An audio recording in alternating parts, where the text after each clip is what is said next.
Okay, friends, let's finish up talking about psychological disorders. We're going to deal with a couple of more, well, a few more different categories of disorders, starting with, as you can see, mood disorders. I do want to mention that I believe in my last video, after I turned it off, I realized that there were a couple of anxiety disorders that we didn't discuss. One of those being obsessive compulsive disorder and the other one being hoarding disorder. So it's probably worth your time to go back and take a look at your textbook to review those. Okay, but let's talk about mood disorders. The primary thing that we're talking about here is depressive disorders. The biggie that we usually talk about when it comes to depressive disorders is major depressive disorder, also sometimes known or previously known as clinical depression. Um, the commonality across not only major depressive disorder but all our depressive disorders is um, mood disturbances, right? Um, so the primary symptoms are loss of interest in your usual activities and being sad, for lack of a better term. It's obviously a little bit more severe than just feeling like, oh, um, but that I don't know that I have better words for it than that. Depressed mood, right? Feeling sad, feeling down, um, and not caring about the things that you usually care about. Um, those are the primary categories of symptoms.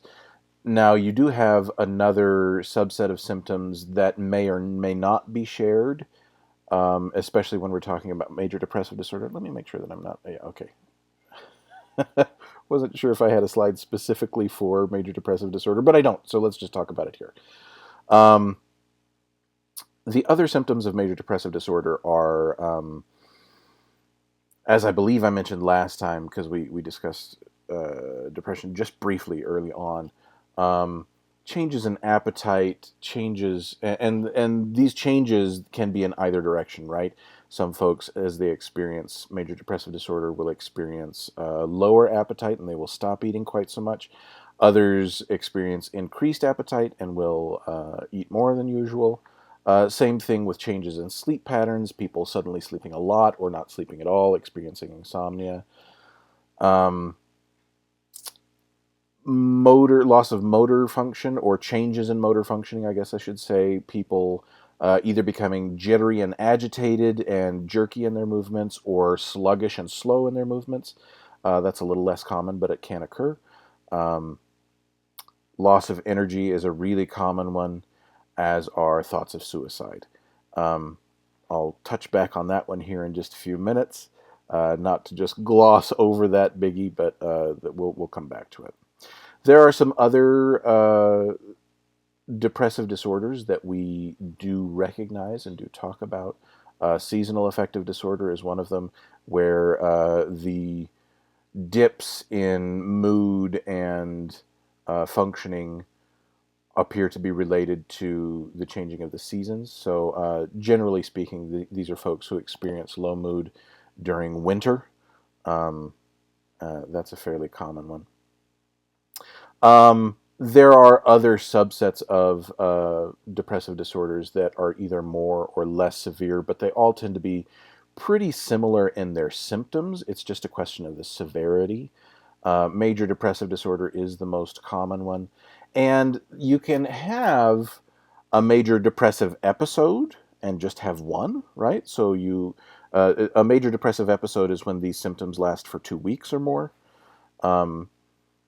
And once again, just as a reminder, we're talking about when we're talking about the disorder level, it's not just I feel sad and I'm having a hard time paying attention to things, but it's reaching a level where you are experiencing distress and dysfunction, right? You are unable to manage your everyday activities. You start to fail your classes. You start to neglect your relationships. You maybe can't keep your job. That's when we start talking about disorder level, diagnosable levels of major depressive disorder. Now, as I said, you can have just a single episode of this and it can go away, and some people do experience that, right? You experience some severe shock to the system, whether it's some traumatic event or some the passing of a loved one or something like that. And it's pretty reasonable that you might go through a period of pretty intense depression. But then you come back out of it and you recover and you do okay. That happens for some folks. More troublesome is when you have recurring bouts of major depressive episodes where they keep coming back and it's more chronic. And that's what we usually think of as clinical depression, right? Even though it's been renamed major depressive disorder, that's when it really becomes an issue where people have difficulty managing their life in the long run and can't keep up and simply don't have the interest to maintain their everyday functioning. Now, this is one that, once again, I feel the need to take a second and just say, if you recognize yourself in these symptoms, if you're like, oh, wait, I actually do find myself having a hard time getting out of bed every single day, and I am crying a lot more than I usually do, and yeah, I am thinking that maybe it would be better not to be alive. Um, I can't remember the last time I tried to hang out with my friends. I'm doing really poorly in school. I feel terrible all of the time.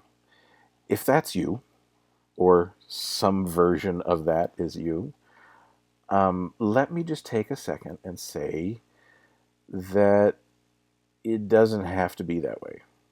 All right. I am someone who has experienced depressive episodes before. I know what it's like. It's awful. There is assistance available. You don't just have to put up with your life being awful all the time. That, generally speaking, if you take nothing else away from this class, I would like you to take that away from this class. Life doesn't have to be crappy all of the time. It is sometimes, and that's true for all of us, and I think that's just the way the world works. But if life is crappy all of the time and you feel terrible about yourself and you can't get your stuff done and you're sinking, you don't just have to say, well, that's just me and I guess this is just the end. It's not. It can get better. It does get better, but not always on its own. So there are resources specifically intended for you guys as students where you can seek out a counselor on campus, or maybe not necessarily in person, given that we're doing most things remotely right now. But you can get an appointment with somebody who is licensed and experienced as a counselor. I'm not one of these people, by the way. I am simply an academic psychologist. I do all of my work in like research and teaching. I'm not a therapist of any sort. So I'm not the one you want to talk to when it comes to helping you out with these problems. But there are resources on campus that I encourage all of you, any of you who see yourselves in this description, to seek out, because you shouldn't put up with your life being crappy all of the time. You don't need to. You don't have to. You are worth more than that. You, personally, you listening. And let me go back, because I said that I'm not the one you want to talk to. The best person to talk to is someone who loves you, who cares about you, because those people do exist. Talk to mom, talk to dad. If you can't talk to them, talk to a sibling that you're close to, or your roommate, or if you don't have anybody else that you feel comfortable talking to, come and talk to me. Set up a Zoom meeting with me. I am happy to chat. I'm not a therapist, as I said, but I am willing to spend the time and effort to help you find the resources that you need, because I want to make sure you're okay, right? So that's my little soapbox. I'll get off it now, but I feel like that's always important to say when we discuss this issue, because it's so very common.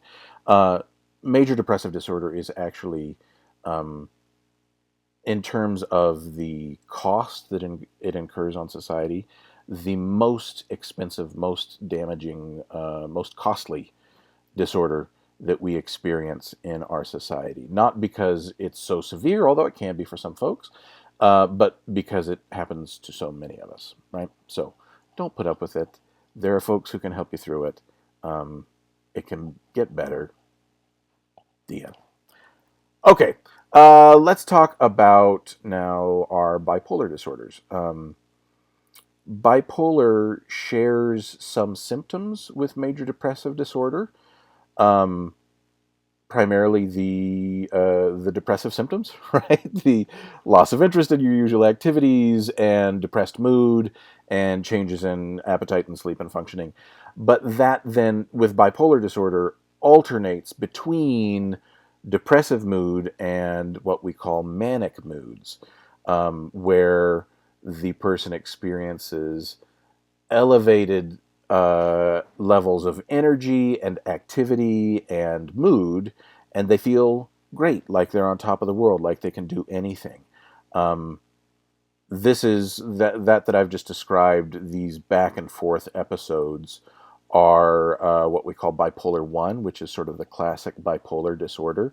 Now, generally speaking, these are mood swings that occur over the course of weeks, not over the course of hours. If you get somebody who's bouncing back and forth between very excitable and very depressed moods in a shorter period of time, like multiple times within a single day, that's probably not bipolar disorder. That's probably something else. These tend to be moods that will last several days to a couple of weeks. Um, and in order to get a diagnosis of bipolar 1, you need to have, these periods of at least 2 weeks of these mood swings back and forth where you experience both, right? Um, all right. You do have bipolar 2, type 2 bipolar disorder as well, where the person alternates between depressive states and what we call hypomanic states, which are like mania but less severe. So it's mildly elevated mood and mildly elevated energy, um, rather than a full blown mania. Folks in a manic state, for type 1 bipolar, um, it's like they've taken methamphetamines or something. They're wired. They're jumping from one task to the next without stopping, cleaning everything. The problem is, even though it feels great to these folks to be in a manic mood, they don't actually accomplish much. They get a feeling of being like focused and able to work on anything, but they tend to not finish many projects, and so it ends up not actually being very effective. Nevertheless, it feels good, and so bipolar disorder is actually pretty difficult to treat because it's hard to get people to take their medication because they like the manic states. So while they might not appreciate the depressive states, taking away their manic states tends to be a hard sell. And so this is a disorder where the compliance rates for medication is pretty low. Okay, now why does this happen? What is wrong with us? Well, again, it's going to depend on what perspective you're coming from. These days, we tend to focus quite a bit on the biological perspective when we're trying to explain uh, depressive disorders. There do appear to be factors of genetic inheritance that are in play. Um, Depression tends to run in families, right? And they do relatedness studies where they look at the occurrence of depressive disorders based on how closely related different individuals are. And the more closely you are related to someone who has a depressive disorder, the more likely you are to then have a depressive disorder as well, which indicates that it is at least partially genetic in nature. And we have, in fact, identified a few genes that are associated with the occurrence of depressive disorders. Um, what these genes appear to control are the functioning of our neurotransmitters. We have a variety of neurotransmitters that are involved in the regulation of mood. One of the primary ones is serotonin. Um, in fact, well, we'll talk about that when we get to treatment next, in the next chapter. Serotonin, norepinephrine, those two are the primary neurotransmitters involved in mood regulation. There are a couple of others, but they do a little bit less.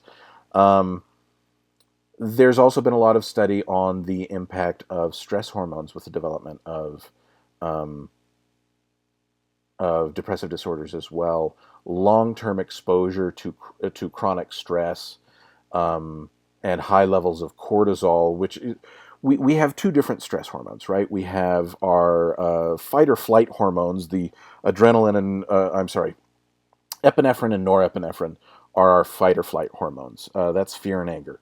Um, those hormones create a spike of energy that doesn't last very long, right? You are able to confront some, you're about to get in a fight, and so your body amps up and you punch the dude or whatever, or you get punched if it's me. But that's not going to last long. Your body can't keep up that level of exertion for very long. So whether you're in a fight or whether you're running away from a tiger, um, those hormones are only going to keep you amped up for a few minutes, half an hour at most, maybe. And then you're going to crash pretty hard. Your body's going to come back to baseline to try to recoup the energy that you've lost. We have another stress response hormone that is designed to be released in situations of less immediate stress but longer term stress. Um, so it, think of the stressful situations that you manage. You've got, it's finals week, or you've got a big project at work that you're under the gun on. It's not actually useful to amp yourself up so much that you could, lift a car off a baby, right? So epinephrine, norepinephrine, not necessarily useful in those situations, but you need to amp yourself up some so that you can focus a little bit harder and go a little bit longer than you otherwise would, burn the midnight oil, so to speak. For those types of situations, we have cortisol. Cortisol is super useful because it helps us keep going and sort of amp up our response some. And it will last for longer periods of time than our adrenaline response will, our epinephrine and norepinephrine will. However, long-term exposure to cortisol, when the stress just doesn't go away, breaks down our bodies in a lot of different ways, and not just our bodies, but our brain as well. It's really bad for neural tissue. And in the long run, folks with high levels of chronically high levels of cortisol are much more susceptible to the onset of major depressive disorder, and all depressive disorders.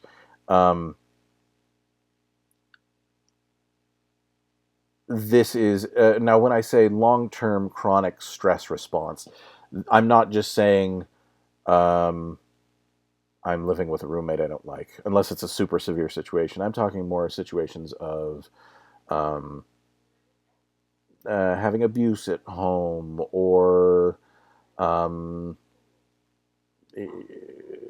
some severe difficulty that just doesn't go away in the long term. You're a caretaker for someone who is seriously ill for a year or multiple years. This sort of long-term high stress, I have to be taking care of this and I can never stop kind of thing. That tends to be related to increased levels of depression. There are, of course, both cultural and psychological factors that increase the occurrence, make the occurrence of depressive disorders more likely as well.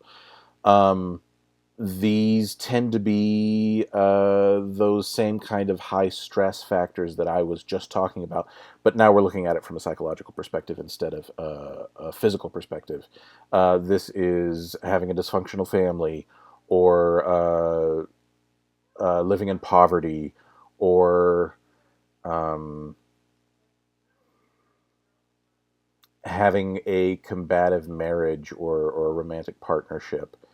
Um, There are others as well.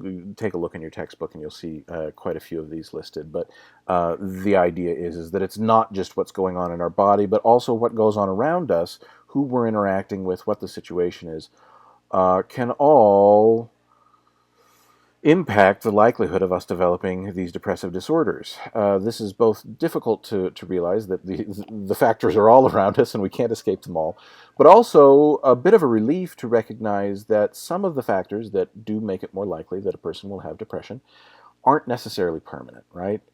Situations do change over time. We don't tend to think that way because we tend to think that the life that we're experiencing right now is where we're going to be stuck forever, especially since we're all stuck at home. Um, However, things do change over time, and so this is one of the reasons why folks who experience depressive disorders aren't necessarily stuck with them for life. Things change. Your body changes. Your situations change, and people do get better. So, all right, I think that's all I'm going to say about that.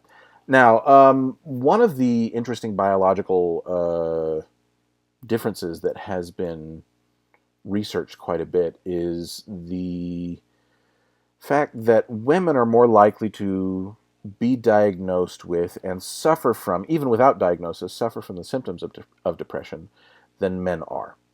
Now, there's a few different reasons for this, and they're not all biological in nature, although there are biological reasons why women are more likely to experience depression than men. Simply put, it is the prevalence of estrogen. Um, we have worked with estrogen experimentally and seen that higher levels of estrogen um, across sexes is associated with higher levels of anxiety and depression, right? So having high levels of estrogen um, changes things in the body that makes anxiety and depression more likely, right? And since women tend to have more estrogen than men, women tend to struggle with that a little bit more than men do. However, that's not the whole story. Um, there are other factors, like you can see here on this slide. Women are more likely to reflect on their problems in a way that we call rumination. That word actually comes from has the same root as ruminant. I don't know if you have any experience with farm animals at all, but ruminant animals are the ones with multiple stomachs that like burp back up their grass and chew it multiple times in order to digest it, which is gross, but there it is. Um, that is actually a pretty good analogy for rumination. It's chewing back over your problems long past the point at which you have already swallowed them.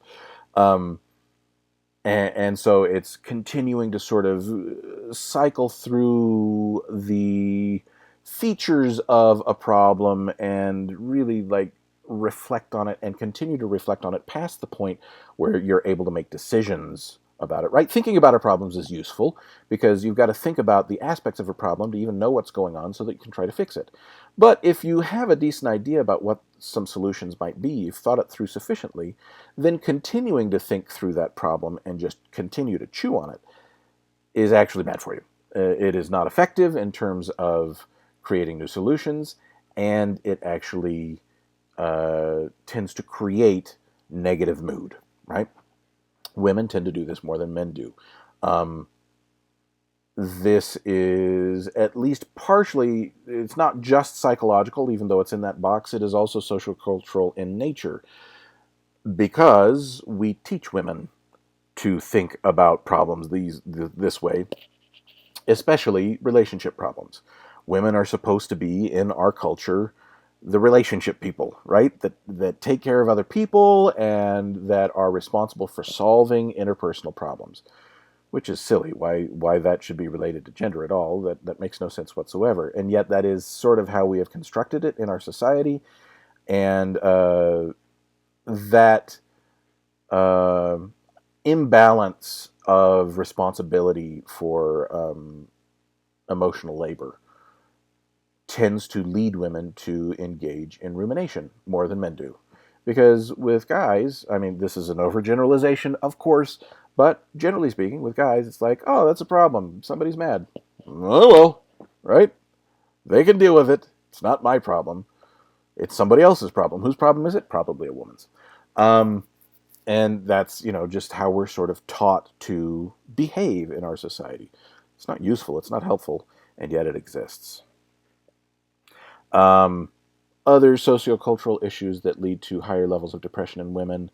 Women tend to be at greater risk for sociocultural factors that are associated with depression. Once again, while some of these norms are changing in our society, they still exist and aren't likely to go away anytime soon. Women are assumed to be more dependent on others, both emotionally and financially. When family breakups or other traumatic events occur, women tend to be more likely than men to fall into poverty, to be responsible for children while still in poverty, and these factors all make it more likely for women to experience depression than men. Is it fair? Is it right? No, absolutely not. Can we do anything about it? Yes, in the long term, absolutely. We teach our children that men and women need to be co-equal partners in all aspects of life to the best of our ability. But it's probably not going to change tomorrow, right? So there it is. Okay, let's spend just a couple of minutes talking about suicide. Yay. Okay. One of the symptoms of depressive disorders that I sort of glossed over and mentioned that I was glossing over is thoughts of suicide. This is another one where we need to be really careful how we think about this and how we talk about this. Suicide rates are actually down in our society from where they were. There was a high of in the suicide rate around the 70s, I want to say, and then it dropped off. But it's now rising again and coming back toward those all-time highs that we experienced maybe 50 years ago. This is an increasing problem in our society. How do we deal with this? What do we need to do? Well, first let's know who we're talking about and who's at risk, right? You see the suicide rates here broken down by gender and ethnicity. Suicide rate is highest for white males, and higher across the board for men than for women. And in terms of the groups most at risk, you've got white folks and Native Americans, and then fairly similar risk rates across Black, Asian, and Hispanic groups in the United States. Now, these are numbers just for the United States, and if I'm remembering right, these numbers are from 2008 or 2010, so these numbers are actually probably a little bit higher now. The difference in the gender has to do with the methods of attempted suicide. An attempted suicide in which someone does not die is actually known officially as a parasuicide. A completed suicide is when the person actually dies. Men are 4 times more likely to complete a suicide than women. Generally speaking, this is because men tend to shoot themselves, use guns in their suicides, whereas women tend to use slower acting methods, whether that's taking pills or cutting themselves or hanging to a lesser extent. Hanging tends to be more men as well. All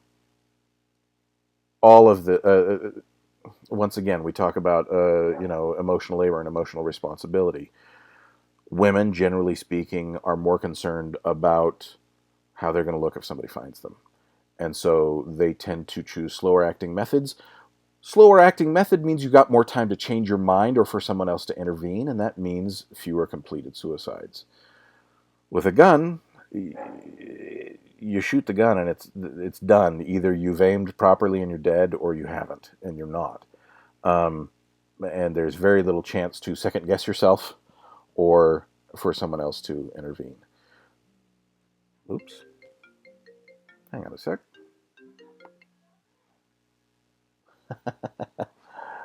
Sorry about that. Okay. Now, I thought I had something else there. Okay.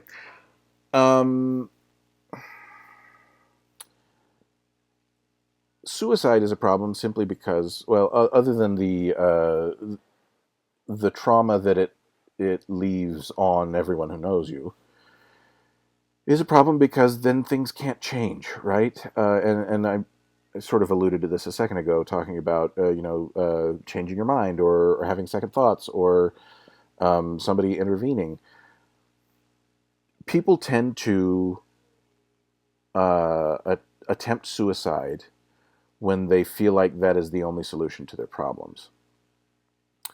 Generally speaking, when in the throes of some depressive mood or some depressive disorder, our thought processes in terms of problem solving are not the best.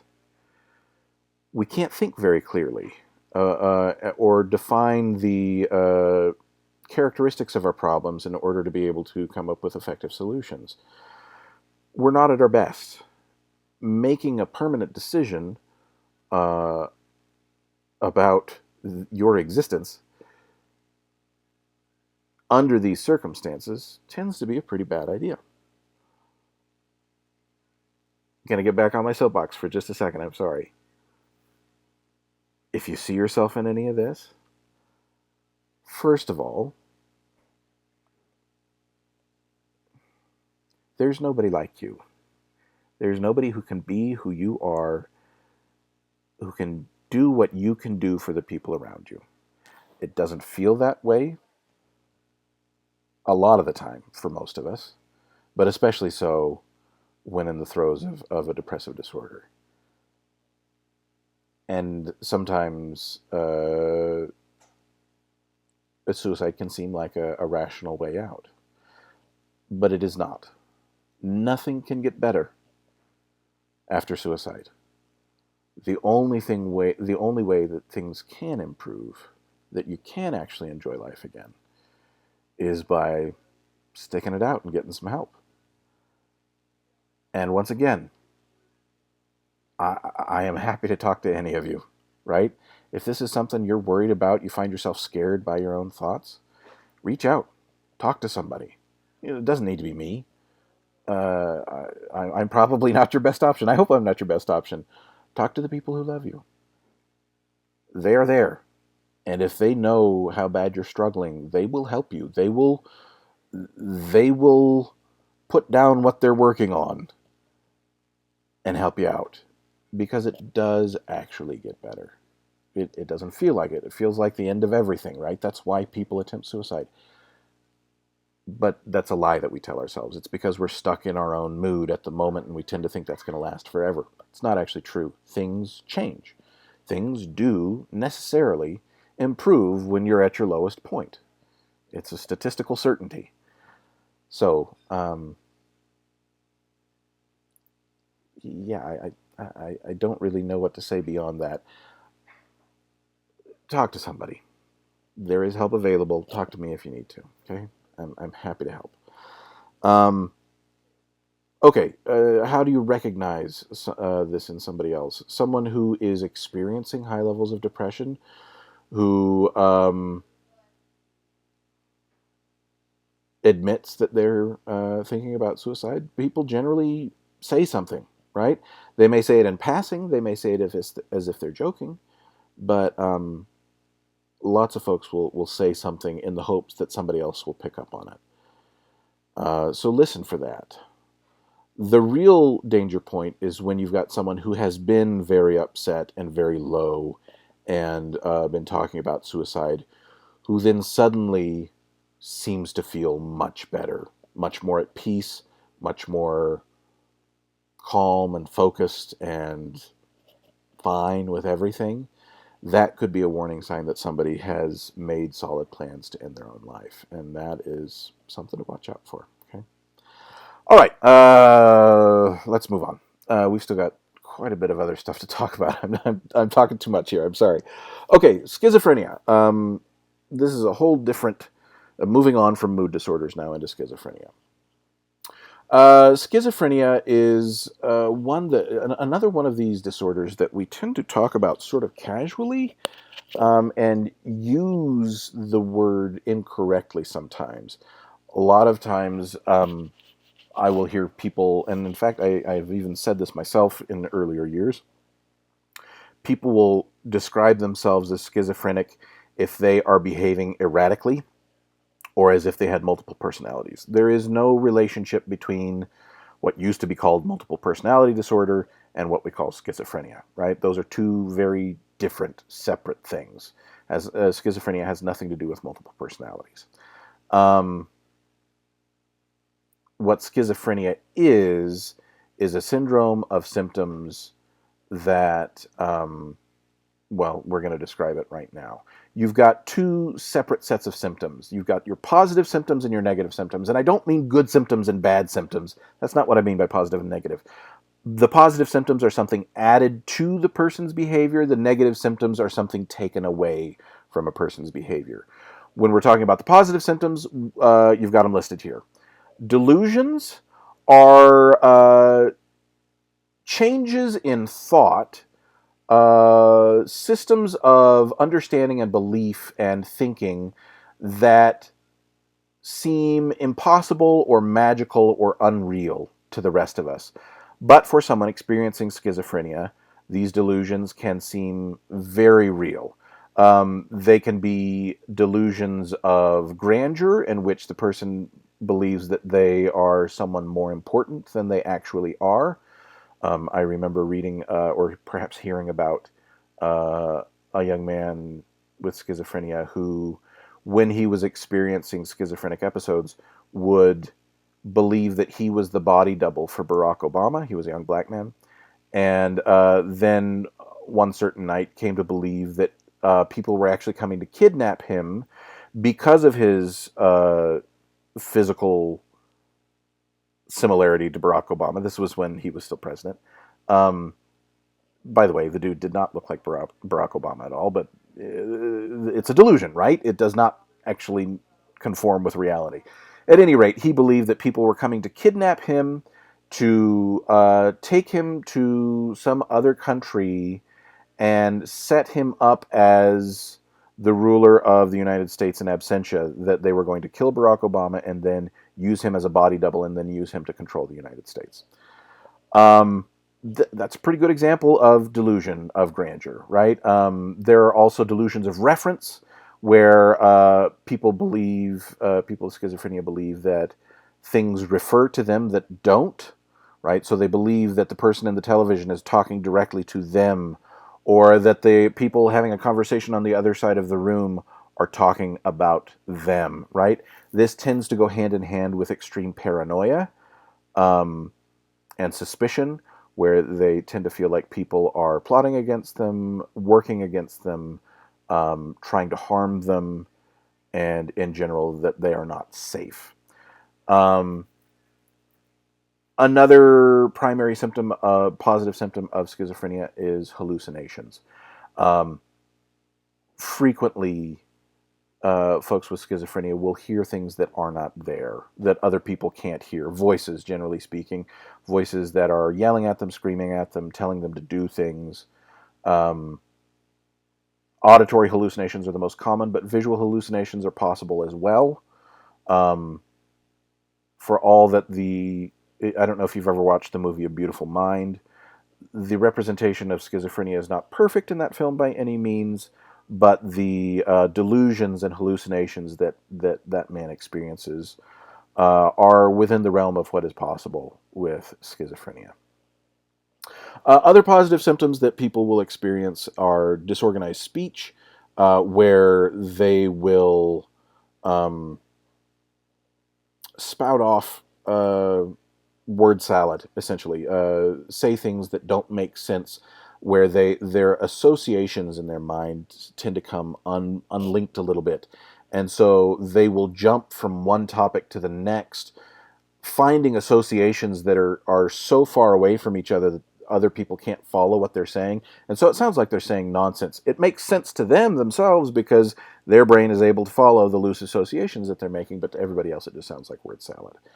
Um, and then disordered behavior, you'll sometimes get jerky movement or tremors or repetitive movement, hand shaking or head banging, things like that.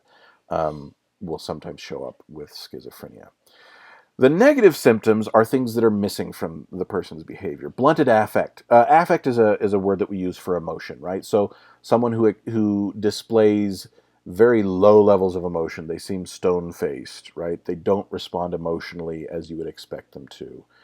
This is fairly common in folks with schizophrenia, where their emotional response doesn't make sense to the average individual. It's blunted. They will sometimes also experience alogia, which is lack of speech, where they simply don't say anything. They will respond in monosyllabic kinds of ways and say very, very little. You'll sometimes see that showing up.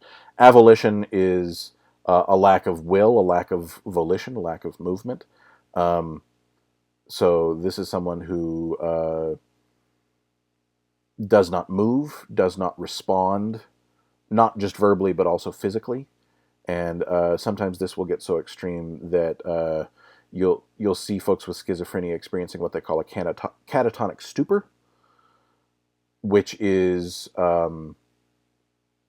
extreme stillness and rigidity where they can't be moved and do not respond at all to the world around them. Now, that's an extreme case. We tend to notice the positive symptoms of schizophrenia more because those are the things that stick out, but these will show up sometimes as well. Schizophrenia is one of these disorders that tends to show up in early adulthood. Men are much more likely to be diagnosed than women. There are associations as well with drug use. Drug users tend to have much higher rates of the development of schizophrenia during early adulthood than non-drug users. And there are some differences by ethnicity as well, although I can't remember off the top of my head what those differences are. I believe Caucasian folk are at higher risk than other ethnic groups in the United States. But you'll want to double check that one in your textbook because I don't remember exactly. Okay, there are genetic factors as well in play with schizophrenia. You can see the concordance rate in terms of level of relationship. If you are at this level of relationship to someone with schizophrenia, then your chances of having schizophrenia, being diagnosed with schizophrenia, are as follows, right? If you have an identical twin with schizophrenia, nearly 50% chance that you'll have schizophrenia as well. Only slightly lower than that if you have two parents, both diagnosed with schizophrenia. Only one parent, it drops way down to like, 6% looks like? 5 or 6%? If you've got a sibling or a fraternal twin, it's somewhere between 10 and 20%, and then on down the line in terms of lower levels of relationship, in terms of shared genetic material. So you can see, especially when you're dealing with twin studies, there is some genetic component there. Identical twins that are raised separately from each other even still have this same level of likelihood of being diagnosed with schizophrenia. So there's obviously some genetic factors in play there. There are brain structures and neurotransmitter differences that we have observed that appear to cause some of the differences in behavior. Um, and although the disorder itself doesn't show up until early adulthood, it's likely that these differences in brain structure develop prenatally or in early childhood. And so that's something that we are trying to study more to figure out what we can do to sort of lessen the risks of the development of schizophrenia later on down the line. Okay, that's schizophrenia. Let's talk about dissociative disorders. These are much rarer disorders. These don't happen to many folks, but they're interesting ones. I want to spend a few minutes talking about. We'll talk about dissociative disorders for a minute, and then about personality disorders, and we'll be done. I know this one's going sort of long. Dissociative disorders. To dissociate means to break apart, right? So with dissociative disorders, we are talking about a break in the sense of self or memory. So let's talk about the primary one here, which is dissociative identity disorder, which is what we used to call multiple identity disorder. This is when someone develops multiple personalities within the same individual, each of which seems to, in most cases, have their own domain that they are in charge of in that person's life.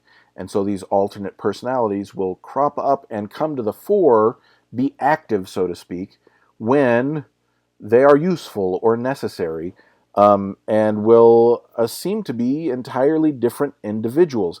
And in fact, some of the differences that show up are ones that you wouldn't expect somebody to be able to control. Differences in speech patterns, in accent, in movement patterns, in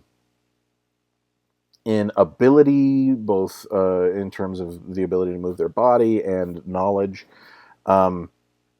And generally speaking, these alternate personalities, well, I guess I shouldn't give that a blanket statement. Most of the time, the alternate personalities are not aware of each other. I have heard of some exceptions to that. However, this is a very rarely occurring disorder, and so there's still not a ton of consensus on what's really going on here. The one consensus that has been found is that nearly everybody that suffers from DID had some sort of traumatic childhood abuse. And so looking at that, some researchers and psychologists actually think that DID should actually be viewed as a subset of PTSD, that it is a particular kind of defense mechanism that some folks develop in response to trauma. But there, once again, that's a bit of an argument still within psychology, and that hasn't been resolved. Generally speaking, the primary identity is whichever one shows up for treatment. And then there are treatments available that are, they don't tend to have great success. Once again, this happens rarely enough that we're not exactly even sure what the best way to treat it is. But yeah, it happens infrequently enough that there's not a ton of agreement there. Okay. Oh, there was another one that I wanted to say with another disorder. Dissociative fugue is associated also with dissociative amnesia. Once again, there is a break from the self, right? Dissociative amnesia is when there is some traumatic event or break in the person's life and they can't remember things about their life. This often goes hand in hand with what we call dissociative fugue, where the person doesn't know who they are and then runs away from home. There was a well-publicized news story probably about 10 years ago of a young man went on the local news and said, "Hey, my fiance's missing. Here's her picture. If anybody sees her, please let us know. We're very concerned. We were just a few weeks away from getting married." And of course, the thing that everybody said was, "You murdered her, didn't you?" Because that seems to always be the case, right? A woman goes missing, and it's probably the man who was supposed to marry her, or who is married to her, who probably murdered her. Not so in this case. I think 2 months later, the guy got a call out of the blue from his fiance who said, "Hey, I'm in Dallas and I don't know how I got here. Can you come pick me up?" I don't know if the guy was in Tennessee or wherever, but it was a long way away. Apparently, so he went and got her, and she came back home, and it was fine, and I think they got married. Um, According to her, she had no memory of the intervening time. She said that she had been under very high levels of stress, both at work, and she was very concerned about their upcoming wedding, was getting some cold feet, excuse me, and then knew nothing for the course of nearly 2 months until she came back to herself, and apparently she had moved to Dallas and been living under a different name, and eventually it went away and she went back home. That does tend to be the case with these sort of dissociative fugue cases. You get high levels of stress, intense pressure that the person is under, that then causes them to snap, essentially, and be someone else for a while because they can't handle being themselves, and they go away. I actually knew a girl in high school who did this. I can't say for sure that that was dissociative fugue because I haven't talked to her about it. I don't know the details of the situation, and so I hesitate to say, but I've often wondered if that was a case of dissociative fugue. All right, let's see. Other dissociative disorders in the somatic type. Soma means body, right? So these are disorders that show up as illness in the body or pain in the body. You've got a variety of different ones here. Somatic symptom disorder is when the person experiences pain that cannot be identified as having any medical cause. Generally speaking, this is due to, once again, high levels of stress and then disordered thinking around the events occurring in their lives that seem to have some relationship to the pain that they are experiencing. Illness anxiety disorder is quite similar to that, except it is that the person is convinced that they have some disorder or illness, even though there's no physical evidence of it. And they will go from doctor to doctor to doctor seeking the diagnosis that they're looking for, convinced that they have it, and trying to convince others.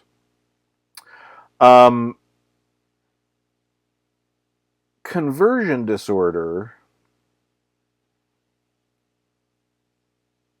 I gotta look at my notes. I don't remember what conversion disorder is.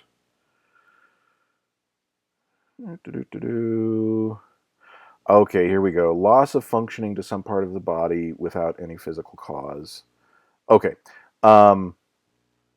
This is when there is actual lack of function in the body, right? So once again, I knew somebody who experienced this. My mother-in-law, as she was caring for her own mother at the end of her life, experienced severe knee problems, where she could no longer even get up the stairs anymore. She would have to go up on her hands and knees or on her butt because her knee simply didn't work. There was tons of pain, and she had a really hard time walking.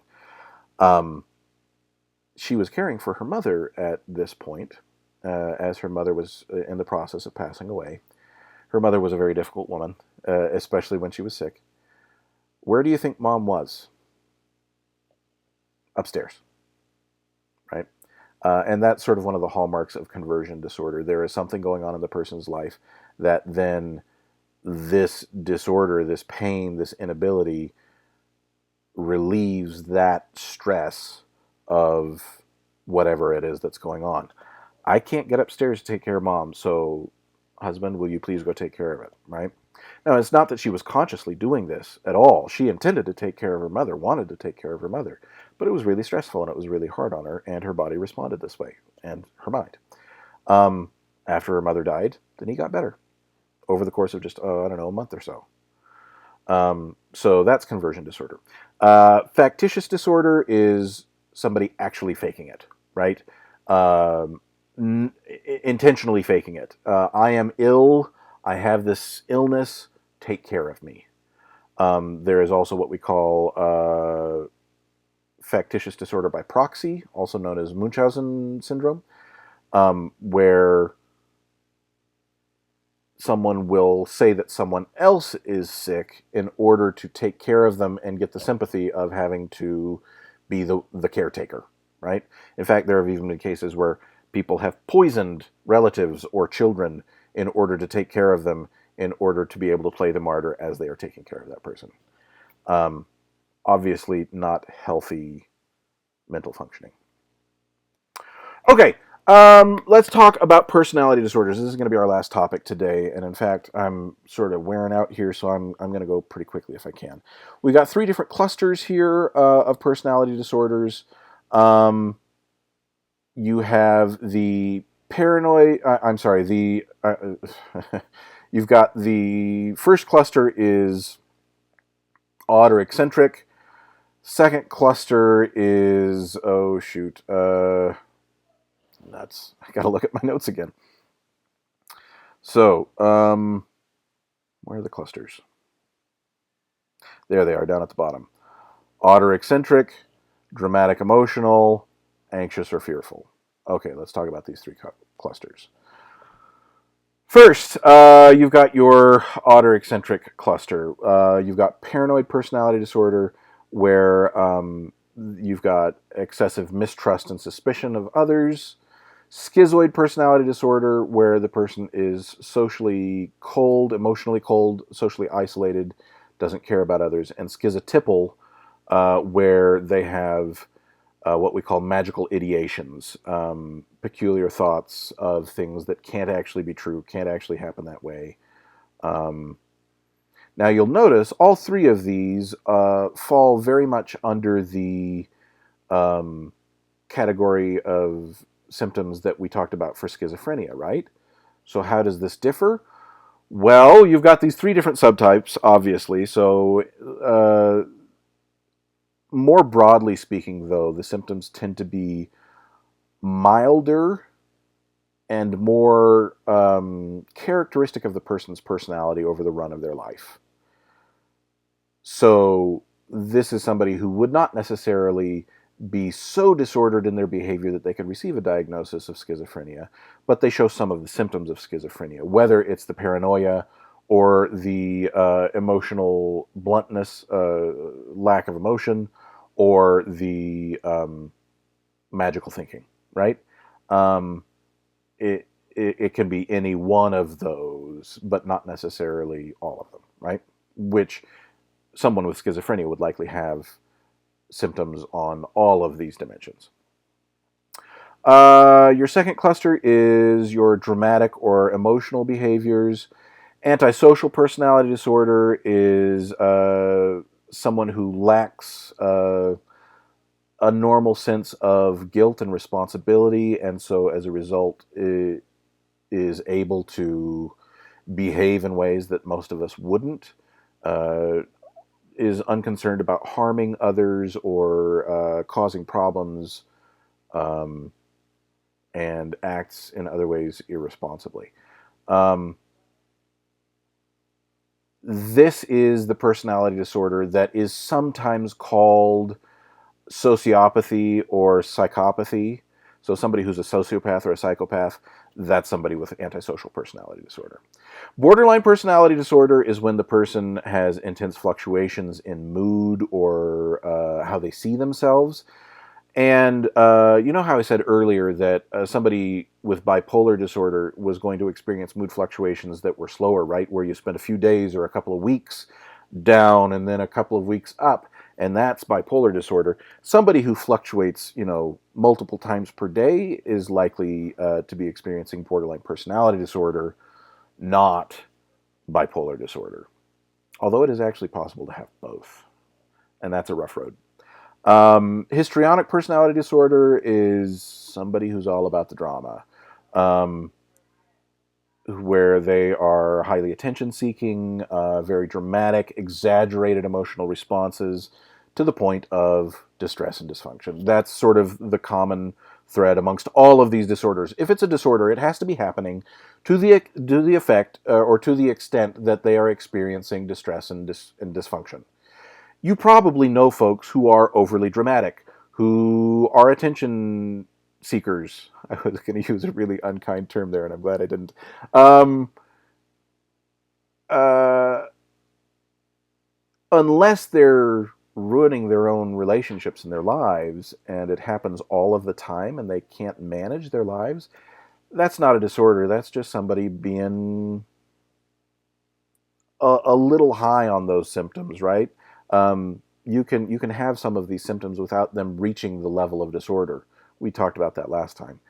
So just as a reminder, just be careful how you talk about these things. Don't go accusing people of having histrionic personality disorder just because they're a little dramatic, or having antisocial personality disorder just because they don't care that your feelings got hurt, right? These are people with these disorders suffer, right? They have a hard time managing their lives. They wreak havoc wherever they go. Let's not be casual how we use these diagnoses and these terms. Narcissistic personality disorder, again, that's a fairly commonly used term in our society.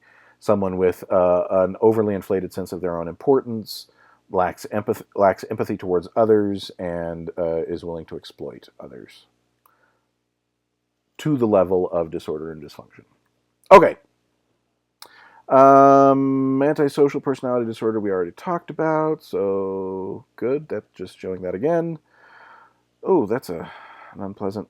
sorry, I think I'm actually going to take that image out of there because that's a bit much.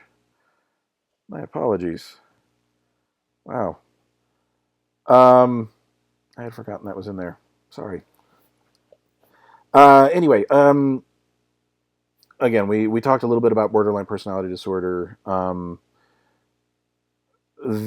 One of the interesting things about borderline personality disorder is that folks will not just experience fluctuations in mood, but also fluctuations, drastic fluctuations in their sense of self.